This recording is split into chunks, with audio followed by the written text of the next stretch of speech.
सेवाराम और मोतीलाल दो घनिष्ठ मित्र थे। दोनों ही गली गली जाकर पीठ पर पोटली लादकर कपड़े बेचने का काम करते थे। सर्दियों के दिन थे, वो गांव गांव जाकर कपड़े बेच रहे थे। तभी एक झोपड़ी के बाहर एक बुढ़िया जो कि ठंड से कांप रही थी, तो सेवाराम ने अपनी पोटली से एक कंबल निकालकर उस माई को दिया और कहा, माई तुम ठंड से कांप रही हो, ये कंबल ओढ़ लो। बूढ़ी माई कंबल लेकर बहुत खुश हुई और जल्दी जल्दी से उसने कंबल से अपने आप को ढक लिया और सेवाराम को खूब सारा आशीर्वाद दिया। तभी उसने सेवाराम को कहा कि मेरे पास पैसे तो नहीं है, लेकिन रुको मैं तुम्हें कुछ देती हूँ। वो अपनी झोपड़ी के अंदर गई। तभी उसके हाथ में एक बहुत ही सुंदर छोटी सी ठाकुर जी की प्रतिमा थी।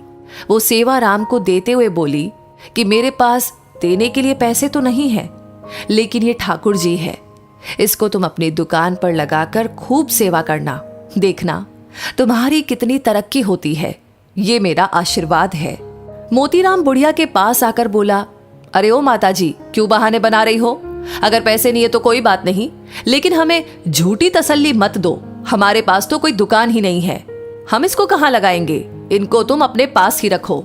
लेकिन सेवाराम जो कि बहुत ही नेक दिल था और ठाकुर जी को मानने वाला था, वो बोला, नहीं नहीं माता जी, अगर आप इतने प्यार से कह रही हैं तो ये आप मुझे दे दीजिए, पैसों की आप चिंता ना करें।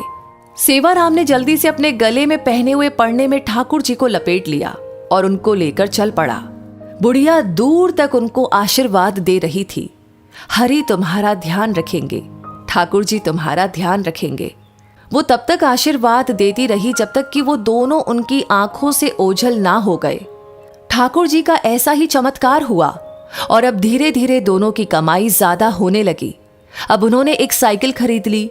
अब साइकिल पर ठाकुर जी को आगे टोकरी में रखकर और पीछे पोटली रखकर गांव गांव कपड़े बेचने लगे।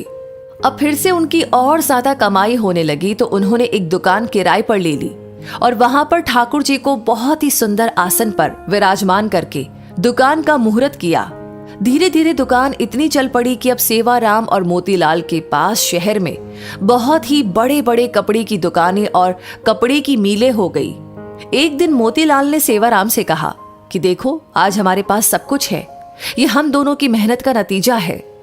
लेकिन सेवाराम बोला कि नहीं नहीं, हम दोनों की मेहनत के साथ साथ ये हमारे ठाकुर जी, हमारे हरि की कृपा भी है।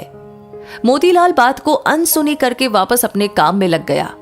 एक दिन सेवाराम की सेहत थोड़ी ढीली थी, इसलिए वो दुकान पर थोड़ी देरी से आया। मोतीलाल बोला, अरे दोस्त, आज तुम देरी से आए हो, तुम्हारे बिना तो मेरा एक पल का गुजारा नहीं, तुम मेरा साथ कभी ना छोड़ना। सेवाराम हंसकर बोला, अरे मोतीलाल, चिंता क्यों करते हो, मैं नहीं आऊंगा तो हमारे ठाकुर जी तो है ही।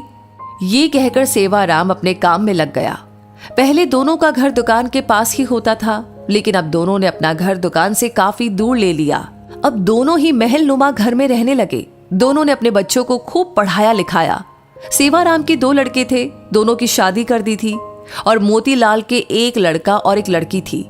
मोतीलाल ने अभी 1 लड़की की शादी की थी और अभी उसे अपनी लड़की की शादी भी करनी थी। सेहत ढीली होने के कारण सेवाराम अब दुकान पर थोड़े विलंब से आने लगा। तो एक दिन वो मोतीलाल से बोला, अब मेरी सेहत ठीक नहीं रहती, क्या मैं थोड़ा विलंब से आ सकता हूँ? मोतीलाल ने कहा, हाँ भैया, तुम विलंब से आ जाओ, लेकिन आया जरूर करो, मेरा तुम्हारे बिन दिल नहीं लगता। फिर अचानक एक दिन सेवाराम 12 बजे के करीब दुकान पर आया, लेकिन आज उसके चेहरे पर एक अजीब सी चमक थी, चाल में एक अजीब सी मस्ती थी, चेहरे पर अजीब सी मुस्कान थी। वो आकर गद्दी पर बैठ गया। मोतीलाल ने कहा, भैया, आज तो तुम्हारी सेहत ठीक लग रही है। सेवाराम ने कहा, भैया ठीक तो नहीं हूं, लेकिन आज से मैं बस केवल 12 बजे ही आया करूंगा और 5 बजे चला जाया करूंगा। मैं तो केवल इतना ही दुकान पर बैठ सकता हूं। मोतीलाल ने कहा, कोई बात नहीं, जैसी तुम्हारी इच्छा। अब तो सेवाराम रोज 12 बजे आता और 5 बजे चला जाता, लेकिन उसकी शक्ल देखकर ऐसा नहीं लगता था कि वो कभी बीमार भी है। लेकिन मोतीलाल को अपने दोस्त पर पूरा विश्वास था कि वो झूठ नहीं बोल सकता और मेहनत करने से वो कभी भी पीछे नहीं हट सकता। एक दिन मोतीलाल की बेटी की शादी तय हुई, तो वो शादी का निमंत्रण देने के लिए सेवाराम के घर गया। घर जाकर उसको उसका बेटा, बहू, सेवाराम की पत्नी सब नजर आ रहे थे, लेकिन सेवाराम नजर नहीं आ रहा था। उसने सेवाराम की पत्नी से कहा, भाभी जी, सेवाराम कहीं नजर नहीं आ रहा। उसकी पत्नी एकदम हैरान होती हुई बोली, ये आप क्या कह रहे हैं?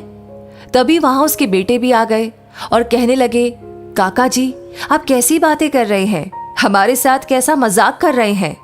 मोतीलाल बोला कि मैंने ऐसा क्या पूछ लिया? मैं तो अपने प्रिय दोस्त के बारे में ही पूछ रहा हूँ। क्या उसकी तबीयत आज भी ठीक नहीं है? क्या वो अंदर आराम कर रहा है? मैं खुद अंदर जाकर उसको मिलकर आता हूँ।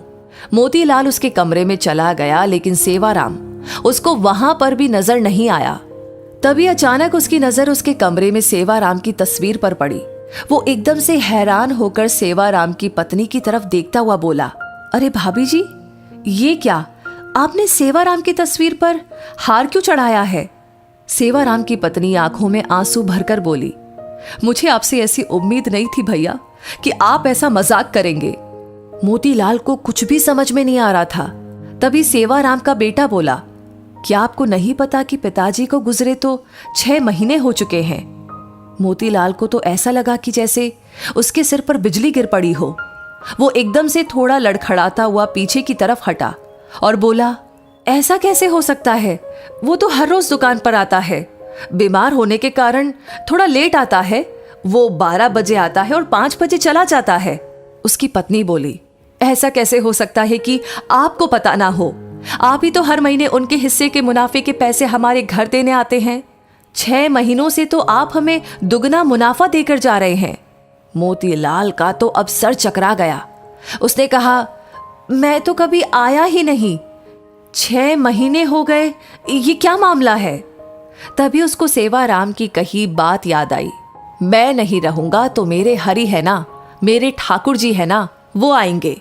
मोतीलाल को जब ये बातें याद आई तो वो जोर जोर से रोने लगा और कहने लगा, हे ठाकुर जी, हे हरि, आप अपने भक्तों के शब्दों का कितना मान रखते हैं, जो कि अपने विश्राम के समय मंदिर के पट 12 बजे बंद होते हैं और 5 बजे खुलते हैं। और आप अपने भक्तों के शब्दों का मान रखने के लिए कि मेरे हरि आएंगे, मेरे ठाकुर जी आएंगे, तो आप अपने आराम के समय मेरी दुकान पर आकर अपने भक्तों का काम करते थे। इतना कहकर वो फूट फूट कर रोने लगा और कहने लगा, ठाकुर जी, आपकी लीला अपरंपार है। मैं ही सारी जिंदगी नोट गिनने में लगा रहा। असली भक्त तो सेवाराम था, जो आपका प्रिय था। आपको उसने अपने पास बुला लिया और उसके शब्दों का मान रखने के लिए आप उसका काम खुद स्वयं कर रहे थे और उसके हिस्से का मुनाफा भी उसके घर मेरे रूप में पहुंचा रहे थे। इतना कहकर वो भागा भागा दुकान की तरफ गया और वहां जाकर, जहां पर ठाकुर जी जिस गद्दी पर आकर बैठते थे, जहां पर अपने चरण रखते थे, वहां पर जाकर गद्दी को अपने आंखों से, मुंह से चूमता हुआ, चरणों में लौटता हुआ जोर जोर से रोने लगा और ठाकुर जी की जय जयकार करने लगा। ठाकुर जी तो हमारे ऐसे हैं। सेवाराम को उन पर विश्वास था कि मैं ना रहूंगा तो मेरे ठाकुर जी मेरा सारा काम संभालेंगे। विश्वास से तो बेड़ा पार है, इसीलिए हमें हर काम उन पर विश्वास रखकर अपनी डोरी उन पर छोड़ देनी चाहिए। जिनको उन पर पूर्ण विश्वास है, वो उनकी डोरी कभी भी नहीं अपने हाथ से छूटने देते। राधे राधे। तो दोस्तों, इस कहानी से आपको क्या सीख मिलती है? इस कहानी के बारे में आप क्या कहना चाहते हैं, बताना चाहते हैं, कमेंट सेक्शन में लिख करके हमें जरूर बताएं। लाइक ऑलरेडी आपने इस वीडियो को कर दिया है तो प्लीज इसे बाकी लोगों के साथ शेयर करना बिल्कुल ना भूलें, क्योंकि ये मोटिवेशन, ये इंस्पिरेशन हमारे साथ साथ सबको मिलनी चाहिए। और कहते हैं कि जितनी अच्छी बातें शेयर की जाए उतनी ही अच्छी बातें हमारे साथ होती रहती है। तो ये सिलसिला बिल्कुल भी रुकना नहीं चाहिए। बाकी ऐसे वीडियोस हमेशा पाने के लिए हमारे पेज को फॉलो करना ना भूलें। धन्यवाद।